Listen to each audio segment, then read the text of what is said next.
Pemkab Bulungan resmi luncurkan produk air minum dalam kemasan Kayanku. SMA Negeri 1 Tanjung Selor pastikan MPLS tidak mengandung kegiatan fisik.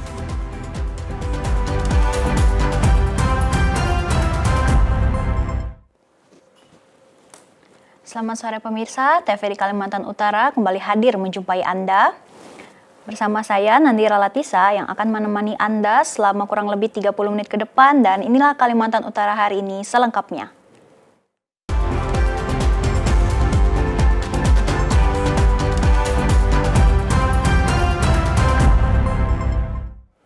Wakil Gubernur Kalimantan Utara Ingkong Alam mendorong percepatan perbaikan infrastruktur jalan penghubung di wilayah perbatasan Kalimantan Timur dan Kalimantan Utara. Untuk memastikan kondisi tersebut, Wagub rela menempuh perjalanan ekstrim selama 9 jam melewati kubangan lumpur dan jalan rusak parah yang menjadi urat nadi perekonomian masyarakat.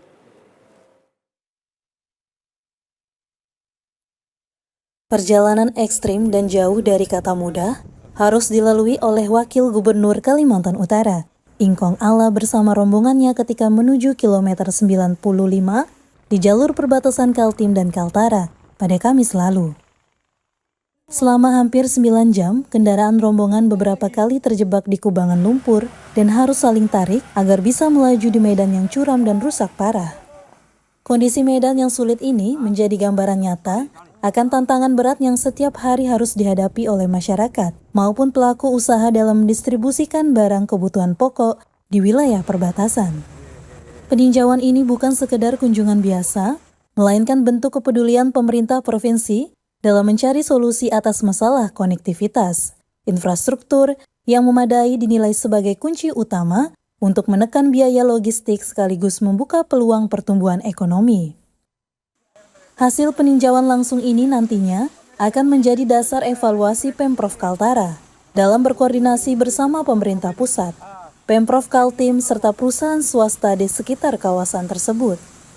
Dalam kunjungan ini, Wagub Kaltara turut didampingi oleh Wakil Bupati dan Ketua DPRD Mahakam Ulu, perwakilan Pemkab Malinau, jajaran OPD Pemprov Kaltara, serta pihak Balai Pelaksanaan Jalan Nasional dan mitra swasta. Melalui sinergi lintas provinsi ini, diharapkan pemerataan pembangunan dan peningkatan kesejahteraan masyarakat di wilayah perbatasan dapat segera terwujud. Tim redaksi TVRI Kalimantan Utara melaporkan.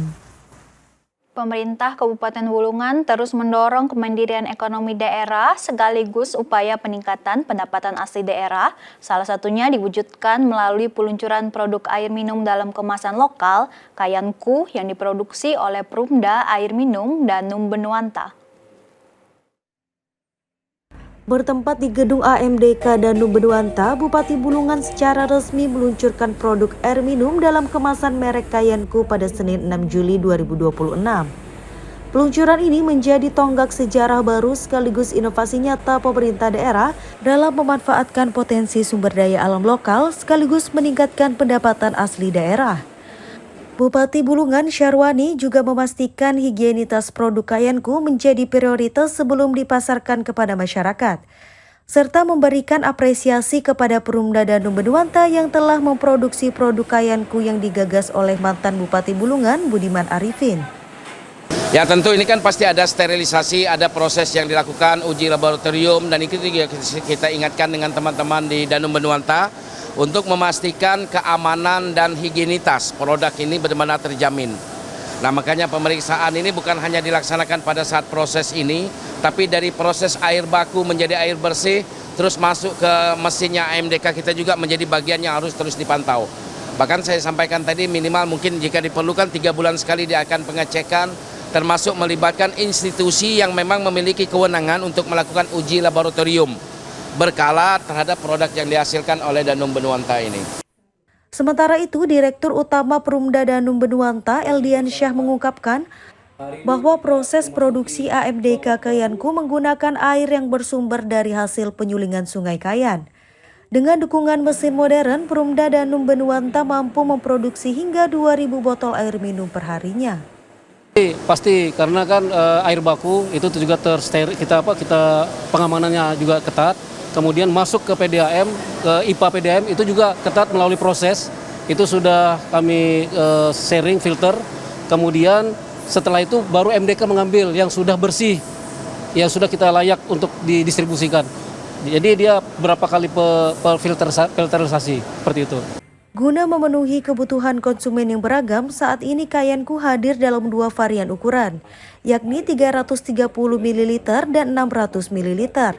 Menariknya, sebagai wujud kepedulian terhadap kelestarian lingkungan, botol kemasan yang digunakan diketahui memanfaatkan bahan hasil daur ulang limbah plastik. Dengan kapasitas produksi yang tinggi serta kualitas yang terjamin, Kayanku diharapkan mampu menjadi air minum kebanggaan yang mampu melonjak pasar lokal di bumi Benuanta. Tim Liputan TVRI Kalimantan Utara dari Bulungan melaporkan.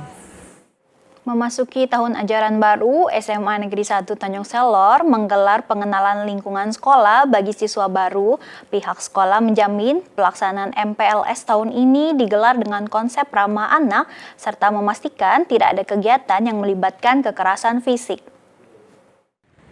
Sebanyak 360 siswa baru resmi diterima di SMA Negeri 1 Tanjung Selor, Kabupaten Bulungan. Seluruh siswa tersebut terbagi melalui 4 jalur penerimaan, yakni jalur afirmasi, mutasi, prestasi, serta jalur zonasi yang menjadi penyumbang kuota terbesar. Mengawali masa sekolah, para siswa baru ini diwajibkan mengikuti masa pengenalan lingkungan sekolah atau MPLS yang dilaksanakan selama 5 hari ke depan. Kepala Sekolah SMA Negeri 1 Tanjung Selor, Didik Sukanto mengatakan bahwa fokus MPLS kali ini adalah pengenalan tata tertib, aturan seragam, pengenalan guru dan tenaga pendidik, hingga pengenalan fasilitas ruang kelas. Selain itu, siswa juga akan disuguhkan dengan pameran atau ekspos kegiatan ekstrakurikuler sekolah. Didik menegaskan pihaknya memastikan tidak ada aktivitas yang bersifat hukuman fisik. Seluruh rangkaian acara akan didampingi langsung oleh guru serta pengurus OSIS untuk menciptakan suasana yang edukatif, aman dan nyaman bagi murid baru. Kami di dalam kegiatan MPLS ini semaksimal mungkin melaksanakan kegiatan MPLS dengan ramah untuk ke murid baru terutama.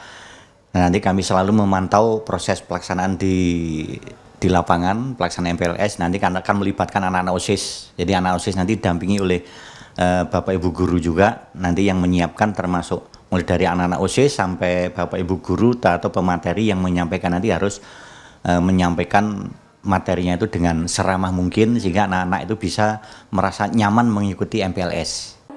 Melalui pendekatan yang ramah dan humanis ini, diharapkan seluruh siswa baru dapat lebih mudah beradaptasi dan bersemangat dalam menjalani proses belajar mengajar di lingkungan sekolah yang baru. Tim Liputan TVRI Kalimantan Utara dari Bulungan melaporkan. Upaya pelestarian budaya terus dilakukan oleh masyarakat di Kabupaten Bulungan. Salah satunya melalui pertunjukan kesenian reog. Selain sebagai hiburan rakyat, momentum ini juga menjadi ajang untuk mendorong pemerintah daerah agar segera membentuk Dewan Kesenian Daerah atau DKD. Kemeriahan terasa saat pertunjukan kesenian tradisional reog digelar pada malam hari di Kabupaten Bulungan. Acara ini merupakan bentuk dukungan nyata terhadap pelestarian seni reog yang diberiakan oleh gabungan paguyuban Sardulo Mudo dan Singo Manunggal dari wilayah Selimau dan Desa Apung SP6. Kedepan pihaknya berkomitmen untuk terus bersinergi dengan lembaga legislatif dan pemerintah daerah guna segera membentuk Dewan Kesenian Daerah di Bulungan. Kehadiran dewan ini dinilai sangat penting agar seluruh kekayaan seni dan budaya lokal dapat terkelola secara profesional. Juga dari lembaga legislatif mendorong untuk Kabupaten Bulungan agar bisa diberikan ruang ya untuk melestarikan baik budaya yang ada di sini Kabupaten Bulungan semuanya ya, baik berasal dari Jawa, Dayak maupun Tidung Bulungan. Dukungan terhadap pelaksanaan program ini juga datang dari Dewan Perwakilan Rakyat Daerah Provinsi Kalimantan Utara. DPRD Kaltara menyatakan komitmennya dalam mendukung kebijakan pemerintah daerah, salah satunya melalui pengalokasian anggaran guna menunjang pelaksanaan program kesehatan dan ketahanan pangan bagi masyarakat. Tim Liputan TVRI Kalimantan Utara dari Bulungan melaporkan.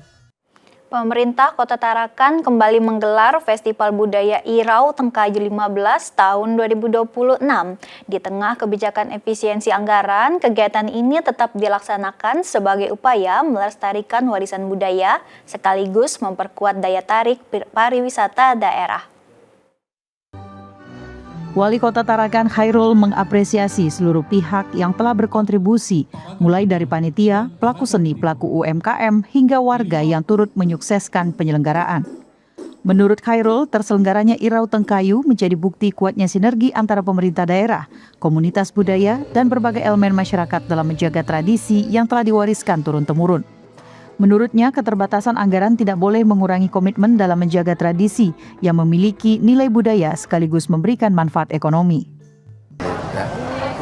Dan dengan persiapan saya kira cukup lama ya, sekitar 3 bulan barangkali, ya mulai dari persiapan penari, persiapan yang lain. Alhamdulillah hari ini yang selalu sampaikan di tengah-tengah efisiensi keterbatasan fiskal ini masih bisa kita laksanakan cukup meriah.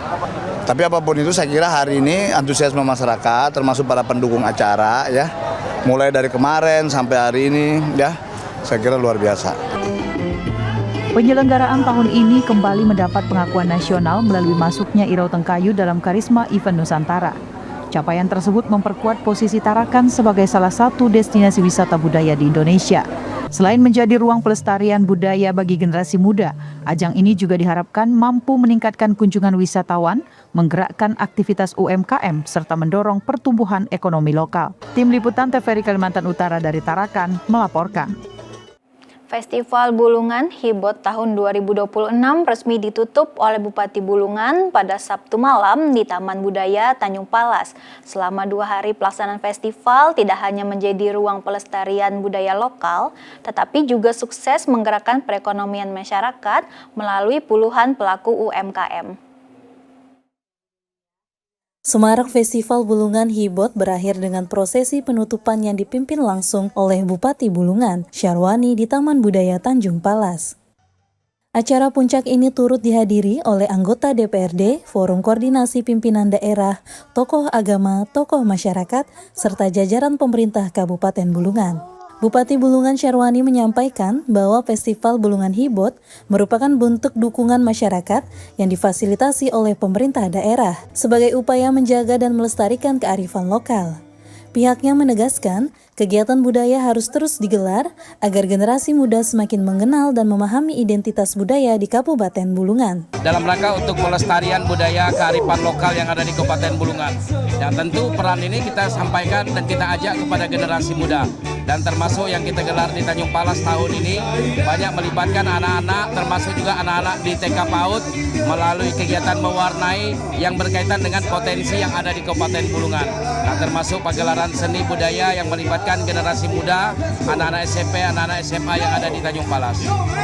Selain ajang budaya, festival yang digelar selama 2 malam ini juga memberikan dampak ekonomi yang signifikan bagi masyarakat. Sebanyak 37 pelaku UMKM ikut meramaikan kegiatan, dengan total perputaran uang diperkirakan mencapai 65 juta rupiah. Kepala Dinas Kepemudaan, Olahraga dan Pariwisata Kabupaten Bulungan, Leni Ernalina, menyebutkan bahwa festival ini bukan sekedar soal seni. Kegiatan ini juga memberikan manfaat ganda sebagai wadah bagi pelaku usaha lokal untuk berkembang sekaligus meningkatkan kesejahteraan masyarakat. Saya kepingin untuk kegiatan yang sifatnya festival hibot begini, itu juga dirasakan oleh seluruh masyarakat yang ada di Kabupaten Bulungan. Nah ya, jadi ini langkah awal, mungkin kita ke Tanjung Palas dulu, nanti mungkin tahun-tahun berikutnya kita akan keliling. Guna mendukung kelestarian 3 budaya asli di Kabupaten Bulungan, pemerintah daerah juga tengah menyiapkan pembangunan 3 rumah adat Kalimantan Utara di kawasan Kebun Raya Bundayati yang ditargetkan rampung pada akhir tahun 2026 mendatang. Kawasan tersebut nantinya akan difungsikan sebagai pusat kegiatan budaya masyarakat, termasuk untuk acara resepsi pernikahan adat. Fairul dan Rifka melaporkan dari Bulungan. Pemirsa, informasi selanjutnya akan kami hadirkan usai jeda pariwara berikut. Tetaplah bersama kami dalam Kalimantan Utara hari ini.